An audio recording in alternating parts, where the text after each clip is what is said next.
రాహుల్ గాంధీ రాజ్యాంగ పరిరక్షకుడు అన్నారు కాంగ్రెస్ సీనియర్ నేత అద్దంకి దయాకర్.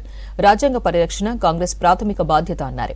ఆంధ్రాలో బాబుతో కయ్యం ఎన్డీఏ కూటమికి మోదీ ప్రభుత్వానికే నష్టమన్నారు. బీజేపీ రాజకీయ స్వార్థమే దాని పతనానికి కారణమన్నారు అద్దంకి.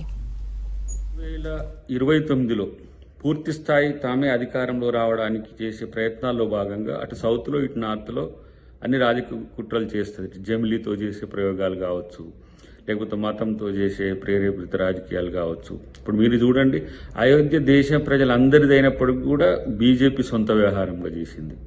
కొన్ని వందల సంవత్సరాల నుంచి మహాకుంభమేళ దేశ ప్రజలు జరుపుకుంటుంటే అది బీజేపీ సొంత కార్యక్రమంగా చేసుకున్నది.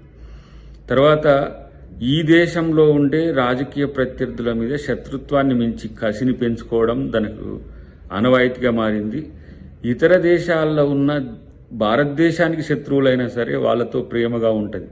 అది దాని యొక్క నైజం. కాబట్టి ఇవాళ చంద్రబాబు గారి రూపంలో ప్రమాదం వస్తుందా, నితీష్ కుమార్ గారి రూపంలో ప్రమాదం వస్తుందా అనే దానికంటే తాను వ్యవహరించే శైలి వల్ల బీజేపీ స్వార్థపూరిత రాజకీయాలే తనకి ఈరోజు నష్టం చేసే పరిస్థితి ఉంటుంది. రేపు దేశంలో భారత రాజ్యాంగ పరిరక్షకునిగా రాహుల్ గాంధీ గారికి రేపు జాతీయ స్థాయిలో పెద్ద ఎత్తున ప్రజల యొక్క మద్దతు ఉండబోతుంది. కాబట్టి మేమే ఇంకా ఉంటాం, మేమే వస్తామని చెప్పి కిషన్ రెడ్డి గారో లేకపోతే ఈటల రాజేందర్ గారో లేకపోతే బండి సంజయ్ గారో మాట్లాడే అన్నీ కూడా వాళ్ళ యొక్క రాజకీయ అస్తిత్వాన్ని నిలబెట్టుకోవడానికి తప్పితే మరొకటి కాదు. రాబోయే రోజులన్నీ కూడా ఇండియా కూటమి అనేది గుర్తుంచుకుంటాం.